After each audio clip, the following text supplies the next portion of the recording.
जय हिंद दोस्तों, जय हिंद बच्चों। ज्योग्राफी 365 में आपका स्वागत है।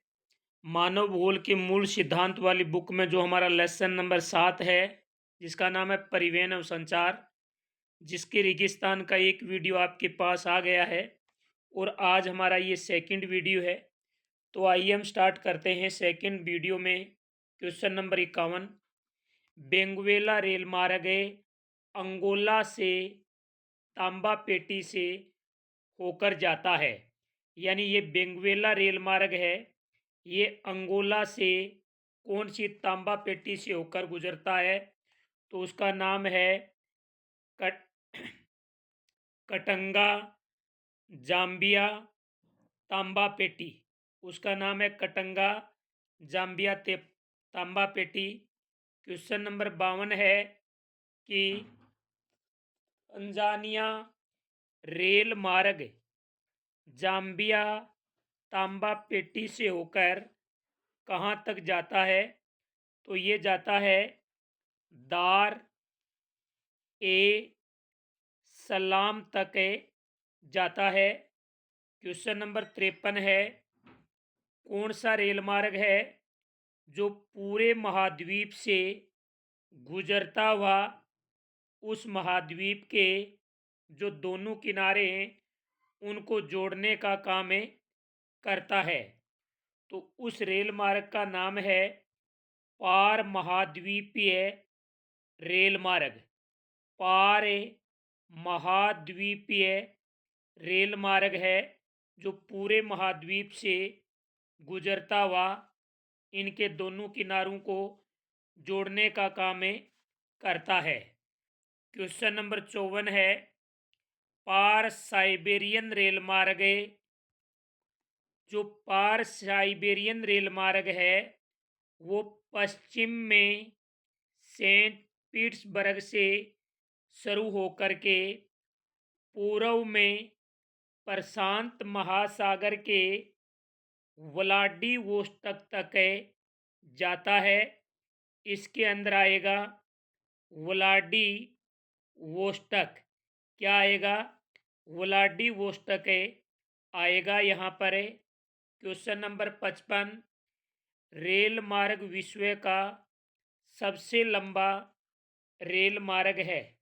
यानी कौन सा रेल मार्ग है जो विश्व का सबसे लंबा रेल मार्ग है, जिनकी लंबाई है 9,322 किलोमीटर और उसका नाम है पार साइबेरियन रेल मार्ग।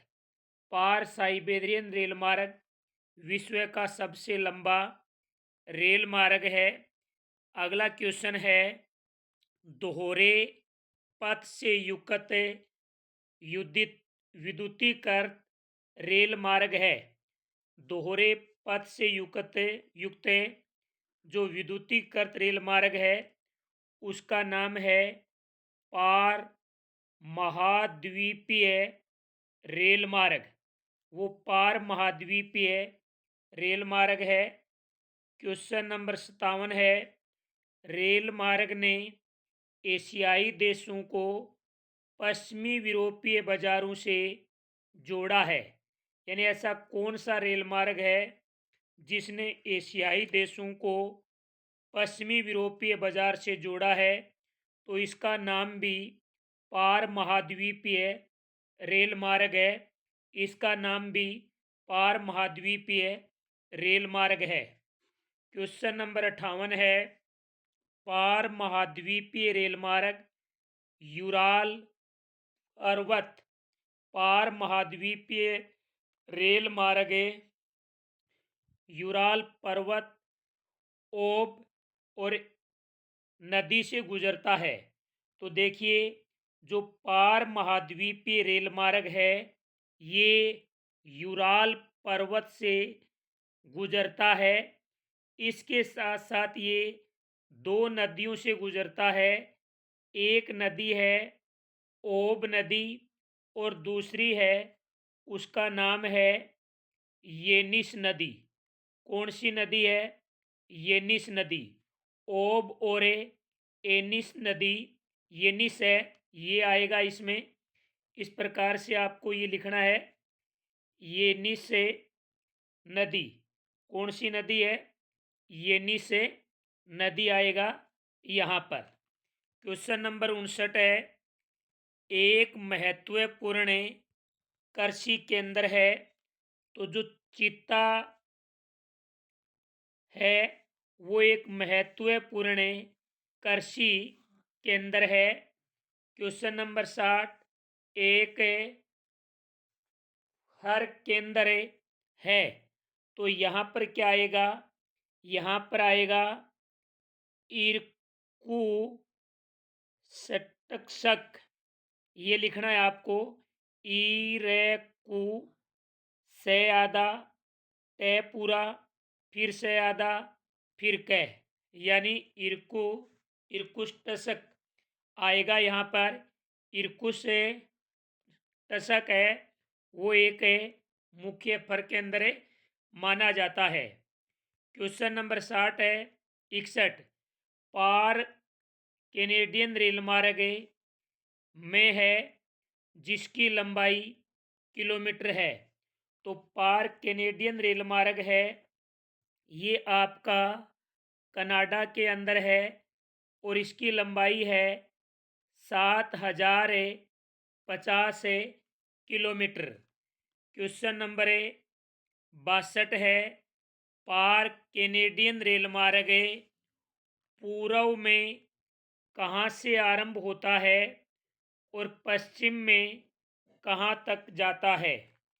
तो देखिए, पार कैनेडियन रेल मार्ग का जो निर्माण है वो आपको बता दिया जाएगा आगे। यानी पार कैनेडियन रेल मार्ग है वो कहाँ से शुरू होता है? वो हेलीपैक्स से शुरू होता है। कहाँ से शुरू होता है? हेलीफैक्स से शुरू होता है और आगे ये वैंकूवर तक जाता है। यानी हेलीफैक्स से आरंभ होकर वैंकूवर तक जाने वाला रेल मार्ग पार्क कैनेडियन है। और इस पार्क कैनेडियन रेल मार्ग का जो निर्माण है वो एक संधि के तहत हुआ था। और वह कब था? 1986। तो 62 में यहाँ पर आएगा एलिफेक्स, यहाँ पर आएगा वैंकूवर, और इस क्वेश्चन में यहाँ आएगा 1986। और पार्क कैनेडियन रेल मार्ग की आर्थिक दमनी है। तो पार्क कैनेडियन रेल मार्ग है वो कहाँ है? वो है आपका कनाडा के अंदर।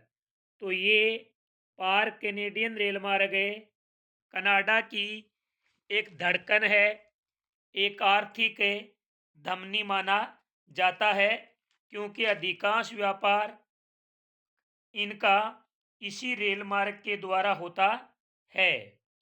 क्वेश्चन नंबर 65 है, संघ एवं प्रशांत रेल मार्ग को से मिलाता है।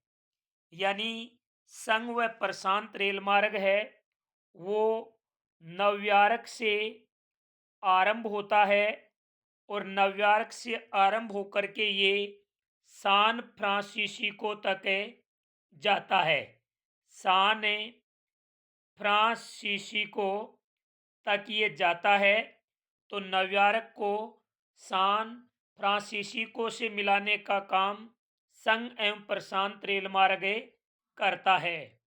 क्वेश्चन नंबर 66 है, ऑस्ट्रेलियन पार महाद्वीपीय रेल मार्ग है जो पश्चिम में कहाँ से शुरू होता है और पूर्व में ये कहाँ तक जाता है? तो पश्चिम में ये पर्थ से शुरू होता है और पूर्व में ये सिडनी तक जाता है। क्वेश्चन नंबर 67, कौन सा रेल मार्ग है जो पेरिस को इस्तांबुल से जोड़ता है? तो वो है आपका वोरियंट वोरियंट एक्सप्रेस रेल मार्ग। वोरियंट वोरियंट एक्सप्रेस से रेल मार्ग है वो जो पेरिस को इस्तांबुल से जोड़ता है। ऑस्ट्रेलियन वाला पर्थ को सिडनी से जोड़ता है। संघ प्रशांत वाला न्यूयॉर्क को सैन फ्रांसिस्को से जोड़ता है। क्वेश्चन नंबर 68 है, परिवहन में मार्गों का निर्माण नहीं करना पड़ता। यानी ऐसा कौन सा परिवहन है जिसके अंदर मार्गों का निर्माण नहीं करना पड़ता? तो वो है जल परिवहन। वो है जल परिवहन। क्वेश्चन नंबर 69, परिवहन परिवहन का सबसे सस्ता साधन है। तो जो जल परिवहन है वो ही परिवहन का सबसे सस्ता साधन है, क्योंकि इनके अंदर मार्गों का निर्माण नहीं करना पड़ता और ऊर्जा की जो लागत आती है वो भी न्यूनतम आती है। क्वेश्चन नंबर 70 है, जल परिवहन को और आंतरिक जल मार्गों में बांटा है। तो आप ध्यान दें, ये प्रश्न क्या कह रहा है कि जल परिवहन को एक तो यानी समुद्री मार्गों में बांटा है। जल परिवहन को दो भागों में बांटा है, एक समुद्री मार्ग हो गए और दूसरे आंतरिक जलमार्ग हो गए। तो यहाँ समुद्री जलमार्ग आएगा। क्वेश्चन नंबर 71 है, के उपयोग से बंदरगाहों पर नौभार निपटान को सरल बनाया गया। यानी किसके उपयोग से बंदरगाहों के ऊपर नौभार निपटान को यानी सरल बना दिया गया? तो इसमें आ जाएगा कंटेनरों द्वारा। कंटेनरों द्वारा या कंटेनरों के उपयोग से बंदरगाहों पर नौभार को सरल बनाया गया। क्वेश्चन नंबर 72 है, समुद्री मार्ग औद्योगिक दृष्टि से विकसित। यानी ऐसा कौन सा समुद्री मार्ग है जो औद्योगिक दृष्टि से विकसित है? उत्तरी पूर्वी संयुक्त राज्य अमेरिका एवं पश्चिमी यूरोप को मिलाने का काम करता है। यानी उत्तरी पूर्वी संयुक्त राज्य अमेरिका और पश्चिमी यूरोप है, ये औद्योगिक दृष्टि से संपन्न है और इनको जो मिलाने का काम है वो करता है आपका उत्तरी अटलांटिक समुद्री मार्ग। उत्तरी अटलांटिक समुद्री मार्ग इन्हें मिलाने का काम करता है। क्वेश्चन नंबर है 73, वो है उत्तरी अटलांटिक समुद्री मार्ग के द्वारा, उत्तरी अटलांटिक समुद्री मार्ग द्वारा विश्व का विदेशी व्यापार है वो कितना होता है? तो वो होता है 1/4। कितना होता है? 1/4 जो विदेशी व्यापार है वो उत्तरी अटलांटिक समुद्री मार्ग के द्वारा किया जाता है। अगला है, विश्व का सबसे व्यवस्था में व्यापारिक जलमार्ग है। तो विश्व का सबसे व्यवस्थित व्यापारिक जलमार्ग है वो है आपका उत्तरी अटलांटिक समुद्री जलमार्ग। उत्तरी अटलांटिक समुद्री जलमार्ग। क्वेश्चन नंबर 75 है, भूमध्य सागर हिंद महासागर भूमध्य सागर और हिंद महासागर समुद्री मार्ग प्राचीन विश्व के से गुजरते हैं। तो ये यानी जो भूमध्य सागर और हिंद महासागर समुद्री मार्ग है ये प्राचीन विश्व के कहाँ से गुजरते हैं? यानी प्राचीन विश्व का जो हृदय स्थल है, प्राचीन विश्व का जो हृदय स्थल है वहाँ से ये गुजरने का काम करते हैं। क्वेश्चन नंबर 76 है, दक्षिणी प्रशांत समुद्री मार्ग का महत्वपूर्ण बंदरगाह है। यानी दक्षिणी प्रशांत समुद्री मार्ग है उसका प्रमुख बंदरगाह है वो कौन सा है? वो है होनोलुलु बंदरगाह। होनोलुलु बंदरगाह है वो दक्षिणी प्रशांत समुद्री मार्ग का एक प्रमुख बंदरगाह माना जाता है। क्वेश्चन नंबर है 77 है, सवेज नहर का निर्माण हुआ। तो देखिए, सवेज नहर का निर्माण 1869 के अंदर हुआ था। क्वेश्चन नंबर 78 है, सवेज नहर उत्तर में एवं दक्षिणी में कौन से बंदरगाहों को जोड़ती है। यहाँ कहने का मतलब ये है कि सवेज नहर का उत्तरी बिंदु कौन सा है और दक्षिणी बिंदु कौन सा है। ये उत्तरी बिंदु है, उत्तरी बंदरगाह है। ये दक्षिणी बिंदु दक्षिणी बंदरगाह है। इनका नाम इन्होंने पूछा है, तो इनका नाम है, उत्तरी बिंदु है वो है पोर्ट सईद। वो क्या आएगा, पोर्ट, वो आएगा पोर्ट शहीद। और दक्षिणी जो बिंदु है वो है पोर्ट सवेज। क्या है, पोर्ट सवेज। तो आप ध्यान रखना, यहाँ पर आएगा पोर्ट सईद, पोर्ट शहीद आएगा, और यहाँ पर आएगा पोर्ट सवेज, यहाँ पर port Suez. Question number 79, Suez नहर एवं आपस में जोड़ती है। यानी सवेज नहर है वो किन दो सागरों को आपस में जोड़ने का काम करती है। तो ये भूमध्य सागर को, ये भूमध्य सागर को लाल सागर से जोड़ने का काम करती है। भूमध्य सागर को लाल सागर से जोड़ने का ये काम करती है। क्वेश्चन नंबर 80, यूरोप को हिंद महासागर में एक नवीन एवं नवीन है प्रवेश मार्ग प्रदान हुआ है। थोड़ा सा क्वेश्चन की लैंग्वेज देखना कि यूरोप को हिंद महासागर में एक नवीन प्रवेश मार्ग प्रदान करता है। यूरोप को हिंद महासागर में एक नवीन प्रवेश मार्ग प्रदान करता है। तो देखिए क्या करता है, तो इसमें आ जाएगा आपका सवेज नहर। ये सवेज नहर है, ये यूरोप को हिंद महासागर में एक नया प्रवेश मार्ग प्रदान करती है। ये आपको याद रखना है। क्वेश्चन नंबर 81 है कि कौन सी नदी सवेज नहर को इस्माइलिया से मिलाती है। इस्माइलिया से मिलाने का काम कौन सी नदी करती है। उस नदी का नाम है नील नदी। उस नदी का नाम है नील नदी। क्वेश्चन नंबर 82 है, वो है कि पनामा नहर का निर्माण किसके द्वारा किया गया। तो पनामा नहर का निर्माण संयुक्त राज्य अमेरिका के द्वारा किया गया था, जिसे हम यूएसए लिख सकते हैं। अगला, पनामा नहर में कितने जलबंधक तंत्र हैं।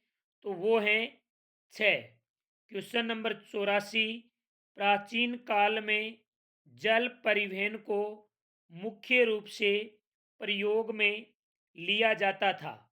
यानी प्राचीन काल के अंदर जो आपका नदी मार्ग था, जो आपका नदी जल मार्ग था, इनको काम में लिया जाता था।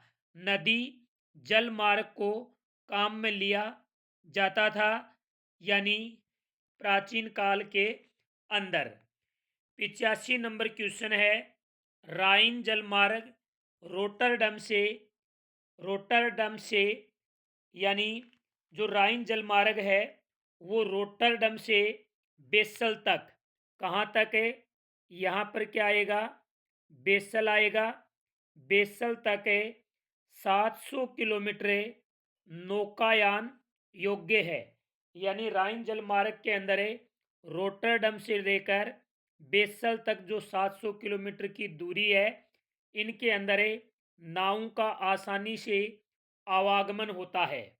क्वेश्चन नंबर 86, कौन सी नदी पूर्व में आकर राइन नदी में मिलती है? ऐसी कौन सी नदी है जो पूर्व से बहकर आती है और राइन के अंदर यानी कौन सी नदी है जो पूर्व से आकर राइन नदी में मिलती है? उस नदी का नाम है रूर नदी। उसे कहते हैं रूर नदी। क्वेश्चन नंबर 87 है, राइन नदी का प्रमुख बंदरगाह है। तो डसल डोरक, डे से ले डो रक, ये जो डसल डोरक है, आप इस प्रकार इनको लिख सकते हैं, डसल डोरक। ये जो डसल डोरक है, ये राइन नदी का एक प्रमुख बंदरगाह है। क्वेश्चन नंबर 88 है, जल मार्ग विश्व का अत्यधिक प्रयोग में लाया जाने वाला आंतरिक जलमार्ग है। कौन सा जलमार्ग विश्व का अत्यधिक प्रयोग में लाया जाने वाला आंतरिक जलमार्ग है? तो वो होगा आपका यानी राइन जलमार्ग। यहाँ पर क्या आ जाएगा? राइन जलमार्ग आ जाएगा। राइन जलमार्ग है वो विश्व के अत्यधिक प्रयोग में लिया जाने वाला आंतरिक जलमार्ग है। क्वेश्चन नंबर 89, जलमार्ग पूर्वी यूरोपीय भागों को अपनी सेवाएं प्रदान करता है। कौन सा जलमार्ग है जो पूर्वी यूरोपीय भागों को अपनी सेवाएं प्रदान करता है? तो वो है आपका डेन्यूब जलमार्ग। डे आधा न फिर यू फिर बै, जो डेन्यूब जलमार्ग है ये पूर्वी यूरोपीय भागों को अपनी सेवाएं प्रदान करता है। अगला प्रश्न, डेन्यूब नदी से निकलकर पूर्व की ओर बहती है।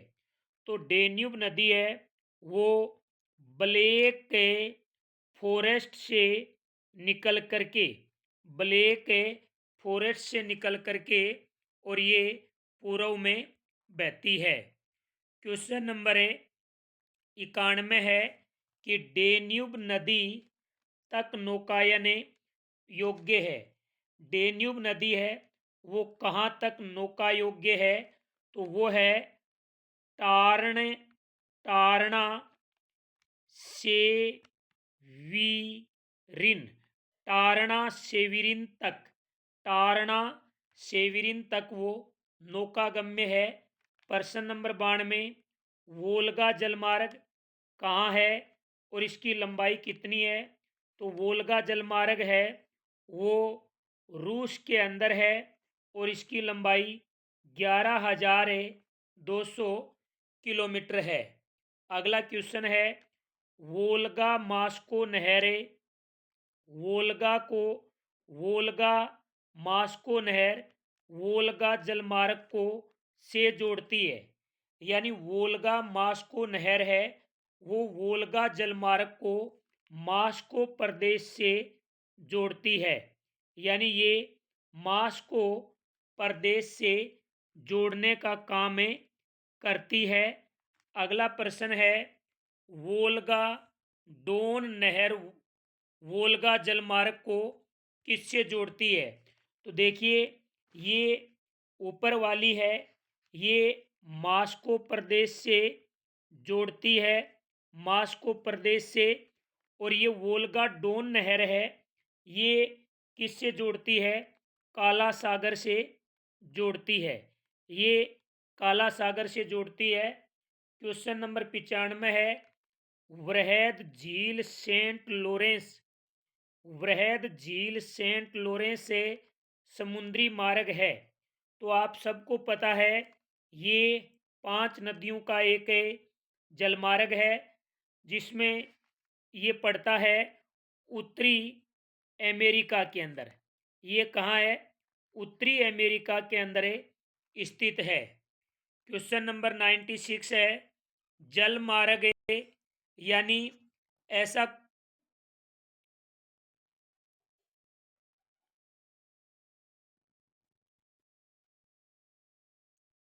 सॉरी, यानी ऐसा कौन सा जलमार्ग है, ऐसा कौन सा जलमार्ग है जो संयुक्त राज्य अमेरिका के आंतरिक भागों को, संयुक्त राज्य अमेरिका के आंतरिक भागों को दक्षिणी में मेक्सिको की खाड़ी से जोड़ता है। तो वो कौन सा होगा भाई, जो संयुक्त राज्य अमेरिका के आंतरिक भागों को दक्षिणी में मेक्सिको से जोड़ता है? तो उसका नाम है, यानी मिस्सी मिसिसिपी, मिसिसिपी डैश करके ओनियो उ नो ही यो, उनोयो, यानी मिसिसिपी और मिसिसिपी डैश उनोहियो, उनोहियो। देखो मैं एक बार दोबारा लिख दूं, मिसिसिपी तो आपको आ जाएगा, यानी मिसिसिपी, और ये है आपका उनोहियो, उनोहियो, यहाँ ये आएगा मिसिसिपी, उनोहियो। क्वेश्चन नंबर 97 है, परिवहन महंगा है, तो वायु परिवहन है वो महंगा है। 98 नंबर प्रश्न है, परिवहन ने संपर्क क्रांति ला दी, किसने? वायु परिवहन ने, वायु परिवहन ने संपर्क क्रांति ला दी। क्वेश्चन नंबर 99 है, वायुयान, यानी कौन सा वायुयान है जो लंदन और न्यूयॉर्क के बीच की दूरी मात्र 3.5 घंटा में तय करता है, यानी उसकी स्पीड बहुत भयंकर है, जो लंदन से न्यूयॉर्क 3.5 घंटा में पहुंच जाता है, उसका नाम है सुपरसोनिक वायुयान, उसका नाम है सुपर सोनिक वायुयान है। क्वेश्चन नंबर 100, विश्व की कुल वायु मार्गों का प्रतिशत प्रयोग अकेला संयुक्त राज्य अमेरिका करता है, यानी विश्व के अंदर जो कुल वायु मार्ग हैं उनमें से संयुक्त राज्य अमेरिका अकेला 60% प्रयोग करता है। तो यहाँ आएगा 60।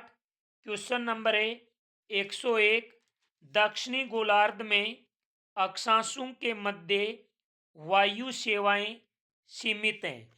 तो दक्षिणी गोलार्ध के अंदर 10 से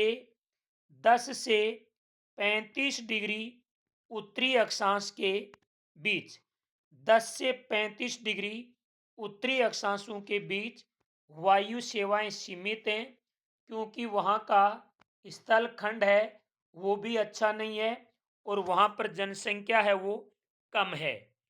क्वेश्चन नंबर 102, यानी कहाँ पर ऐसी कौन सी जगह है जहाँ से दूध है वो फैक्ट्रियों तक पाइपलाइनों द्वारा भेजा जाता है, यानी जो पशुओं के फार्म बने हुए होते हैं वहाँ से दूध निकलता है और फिर ये दूध फैक्ट्रियों तक पाइपलाइनों के द्वारा जाता है।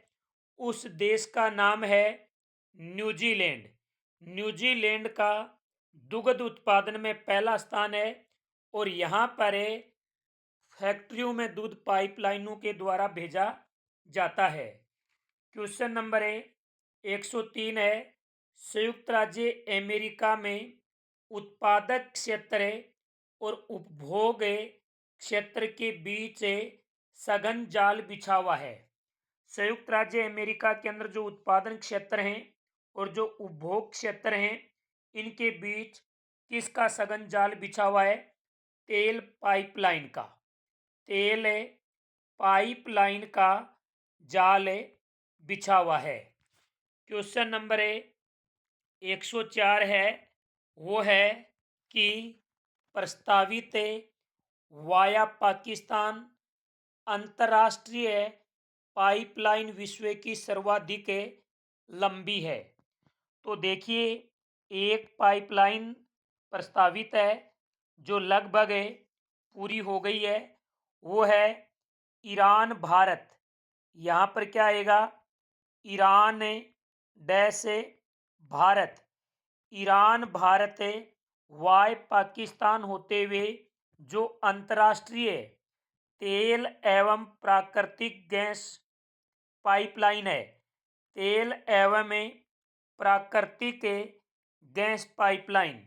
तो ध्यान दें, यहाँ तो आएगा ईरान भारत, ईरान भारत है, और यहाँ आएगा तेल एवं प्राकृतिक गैस पाइपलाइन, तेल एवं प्राकृतिक गैस पाइपलाइन। क्वेश्चन नंबर 105 है, लंबी दूरियों के संचार हेतु वह महत्वपूर्ण है। यानी लंबी दूरियों के संचार हेतु जो आपका टेलीग्राम है, टेलीग्राम है और टेलीफोन है, टेलीग्राम है और टेलीफोन है, ये दोनों ही लंबी दूरियों के संचार के लिए महत्वपूर्ण है। क्वेश्चन नंबर 106, पश्चिम में अमेरिका के, पश्चिम में अमेरिका के उपनिवेशवाद का साधन बना। तो पश्चिम में अमेरिका के अंदर उपनिवेशवाद का साधन है, क्या बना था, वो बना था टेलीग्राम। क्या बना था, टेलीग्राम। क्वेश्चन नंबर 107, अमेरिका के नगरीकरण का एक क्रांतिक कारक बना। यानी अमेरिका में नगरीकरण का एक क्रांतिक कारक बना। तो वो कारक है, वो कौन बना, टेलीफोन। वो कौन बना, टेलीफोन बना था। अब है क्वेश्चन नंबर 108, के दशक में सूचनाओं के, क्या कहा मैंने, के दशक में सूचनाओं के अंकीकरण, सूचनाओं के अंकीकरण के साथ दूर संचार का धीरे धीरे के साथ विलय हुआ। तो एक तो आपको बतानी है इसमें दशक है, वो है 1990। तो यहाँ आ जाएगी 1990। यानी 1990 के दशक में सूचनाओं के अंकीकरण के साथ दूर संचार का किसके साथ है, कंप्यूटर के साथ, किसके साथ है, यानी कंप्यूटर के साथ क्या हो गया, विलय। क्वेश्चन नंबर 109, ने संचार तकनीकी के क्षेत्र में एक नवीन युग का आरंभ किया। वो है संचार। यानी संचार ने संचार तकनीकी के क्षेत्र में एक नवीन युग का आरंभ किया था। क्वेश्चन नंबर 110 है, के माध्यम से मौसम की भविष्यवाणी एक वरदान बन गई। यानी के माध्यम से मौसम की भविष्यवाणी एक वरदान बन गई। तो इसका राइट उत्तर होगा दूरदर्शन। इसमें क्या आ जाएगा, दूर दर्शन आ जाएगा, दूरदर्शन। क्वेश्चन नंबर 111 है, उत्तरी अटलांटिक समुद्री मार्ग को कहा जाता है। उत्तरी अटलांटिक समुद्री मार्ग है वो क्या कहलाता है भाई, वो वृहद ट्रक मार्ग कहलाता है, वो वृहद ट्रक मार्ग कहलाता है। अगला है, आर्यभट्ट का, आर्यभट्ट का प्रक्षेपण हुआ। तो आपकी बुक की डेट बता रहा हूँ जो बिल्कुल गलत है, लेकिन एनसीईआरटी बुक में दिया हुआ है 19 अप्रैल 1979। आर्यभट्ट का प्रक्षेपण है वो 19 अप्रैल 1979 को हुआ था। जबकि भास्कर जो प्रथम है उसका प्रेक्षण ये भी 1979 के अंदर हुआ। और रोहिणी का 1980 में हुआ। रोहिणी का 1980 में, भास्कर प्रथम का 1979 में, आर्यभट्ट का 19 अप्रैल 1979 में। क्वेश्चन नंबर है 115, वो है एप्पल। एप्पल का पूरा नाम सेव नहीं है, यहाँ एप्पल का पूरा नाम है एरियन पैसेंजर पेलोड एक्सपेरिमेंट, यानी एरियन पैसेंजर पेलोड एक्सपेरिमेंट पूरा नाम है। इसका जो परीक्षण हुआ वो 18 जून 1981 को हुआ था। क्वेश्चन नंबर है 116, जर्मन में मोटर मार्गों को क्या कहा जाता है? ऑटो वाहन। क्या कहा जाता है? ऑटो वाहन कहा जाता है। जर्मन में मोटर मार्गों को क्या कहा जाता है? ऑटो वाहन। क्वेश्चन नंबर है 117 की 117 है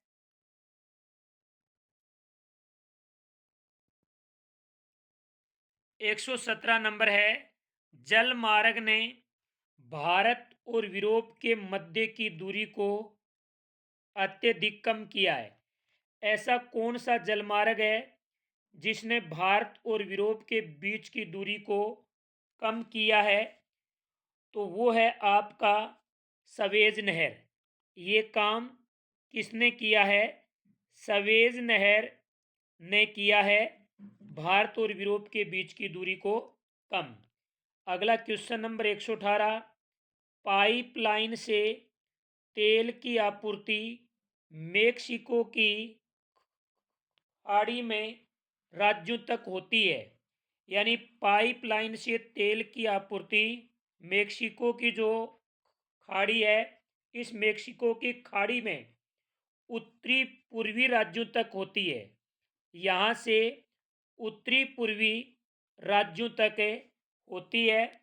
लास्ट क्वेश्चन है, चेगडू लहासा महामार्ग द्वारा, यानी चेगडू लहासा महामार्ग द्वारा में निर्मित किया गया।